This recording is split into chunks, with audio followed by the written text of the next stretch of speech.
झालं ते झालं, आता जे काही होईल तेही चांगलंच होईल असं भरत गोगावले यांनी म्हटलंय। आणखी एक महत्त्वाची बातमी, नैतिकतेच्या मुद्द्यावर आम्ही राजीनामा मागतोय असं सुप्रिया सुळेंनी धनंजय मुंडेंच्या राजीनाम्यावर म्हटलंय। तर इतरांनी नैतिकता शिकवण्याची गरज नाही, नैतिकतेच्या मुद्द्यावरून अजितदादांनी याआधीच सुप्रिया सुळेंना उत्तर दिलंय।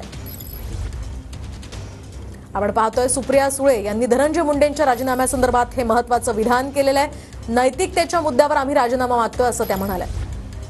गेल्या दिवसापासून श्री अमोल कोल्हे आमचे पक्षाचे नेते आणि सगळ्या पक्षांच्या नेत्यांची एकच मागणी आहे, भारतीय जनता पक्षाची पण, अजित पवारांच्या पण पक्षाची, शिवसेनेची पण, उद्धवजींचं पण तेच मत आहे। ह्या सगळ्यांचं एकच मत आहे की बाकी राजकारण होत राहिलो, नैतिकता आहे का नाही, या सरकारने नैतिकतेच्या बळावर त्यांनी राजीनामा दिला पाहिजे, हे आमचं पहिल्यापासून मत आहे। पटोले असतील, सुप्रिया सुळे असतील, हे सगळे वारंवार हे म्हणतात की आजपर्यंत नैतिकतेच्या आधारावर अनेक जणांनी जेव्हा आरोप झाले तेव्हा राजीनामे दिले। या सरकारमध्ये नैतिकता राहिली नाही आणि म्हणून ते धनंजय मुंडेंचा राजीनामा घेतला। आमच्या सरकारमध्ये नैतिकता आहे का नाही ते आम्हाला चांगलं माहिती आहे, बाकीच्यांनी फुकटचा सल्ला देण्याची गरज नाही। मी जे मागणी करतो आणि सगळे पक्ष, त्याच्यात अजित पवारांचा जो एनसीपी अजित पवार आहे तो पण आहेच ना मागणी करण्यात राजीनाम्यात।